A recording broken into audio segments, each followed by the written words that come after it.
We've never seen anything like this in recorded history. So be worried. I'm not short. I haven't sold short anything, but I am certainly worried.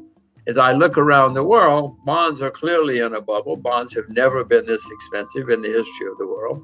Property in many places, you go to Korea, you go to New Zealand, you go many places, property is certainly in a bubble.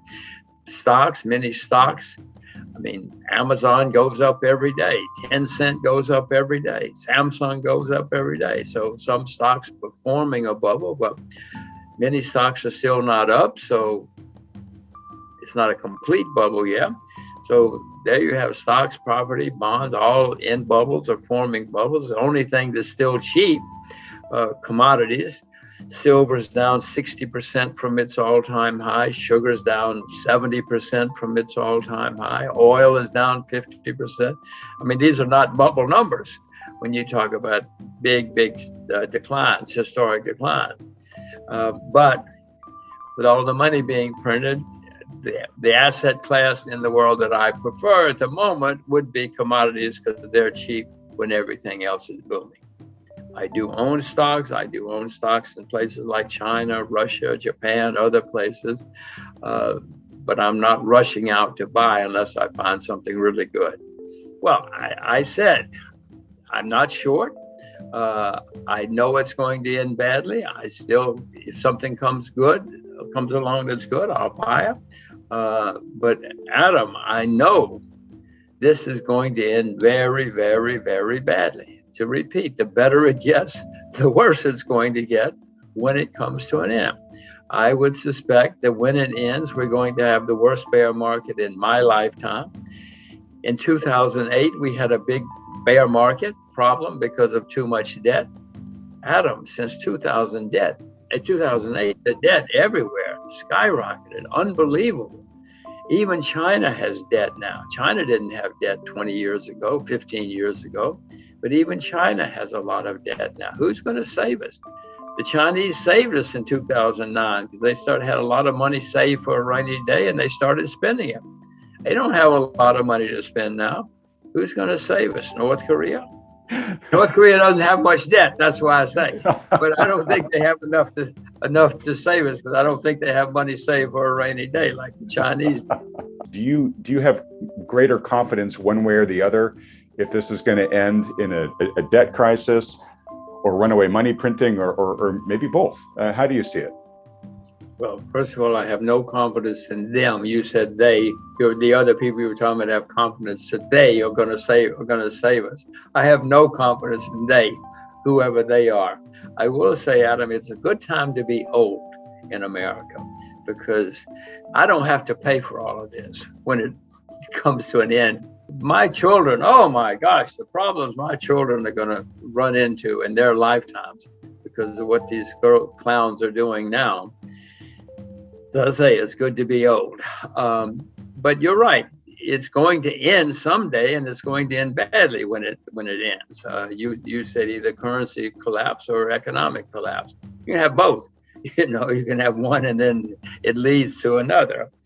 In the 30s, we had both, for instance, around the world, and then we had war, a shooting war, and that's the really bad news is often in history when you have really, really bad times, especially worldwide, it winds up in shooting wars. It certainly did after the 30s.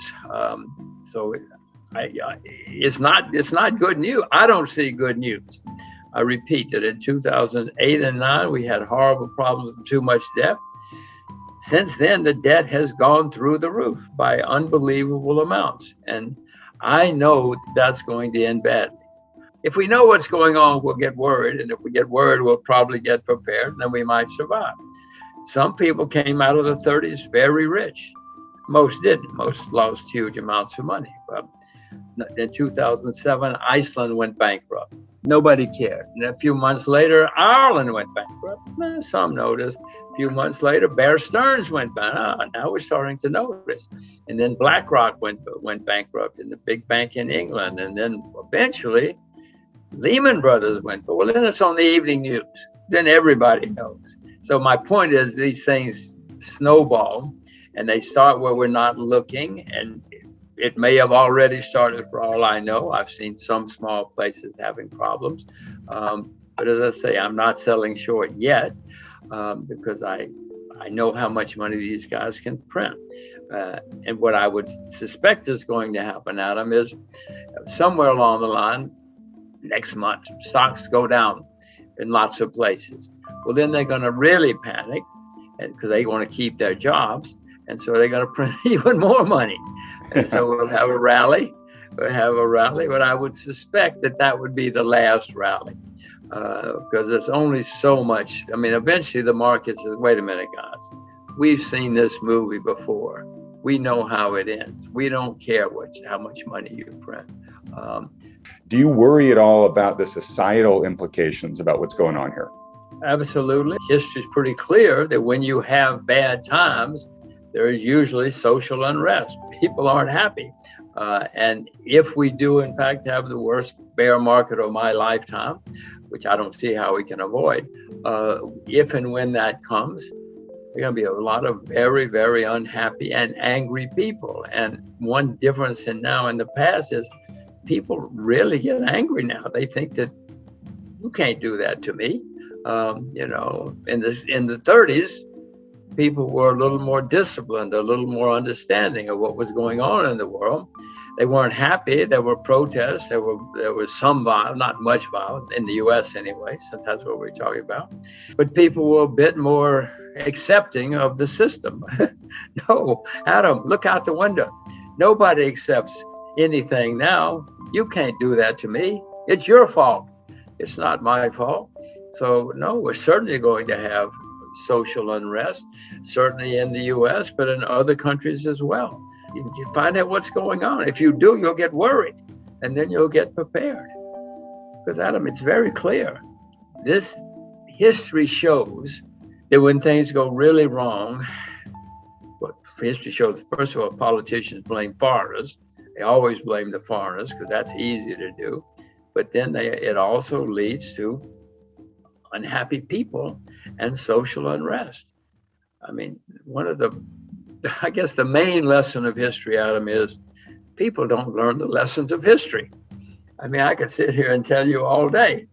We had a president recently who either didn't know history or thought he was smarter than history, and it didn't matter. Well, I know history smarter than I am, and I know it matters. And I know it always goes that way, that people get very unhappy and they look for scapegoats, and then it's not good. They've already gotten into trillions, which you and I never could have conceived of. Most people could not have conceived of, but they don't want to stop. So I'm wondering what's after trillions. We're going to learn new languages, new vocabulary here in the next year or two if they keep going the way they're going. Nearly every government, every central bank in the world has been printing huge amounts of money and borrowing and spending huge amounts of money. It's never happened like this in the history of the world. Never in recorded history have we seen so much excess. I'll call it excess. They think it's normal. They think it's fine. And this has caused many markets to go up a lot. You know, if you want to build a bridge, it takes a long time. But if you want to invest and you have a lot of money floating around, you just go on the internet and in 5 seconds you can invest in anything you want to. And that's what's been happening, and that's what's continuing to happen. There might be signs that's beginning to slow down. The Chinese seem to be cutting back some, not a lot. Well, not a lot, but they're cutting back. They're not expanding. Other countries say they're cutting back, and the U.S. says, "Oh, maybe we should cut back someday." But in the meantime, there's gigantic amounts of money floating around. It's going into markets. It's going into the real economy as well. It's artificial. If you see some of the things that, the shipping business is just unbelievably hot right now because there's so much money floating around. The bad news is these things always end, and the better they get, the worse they get when they end.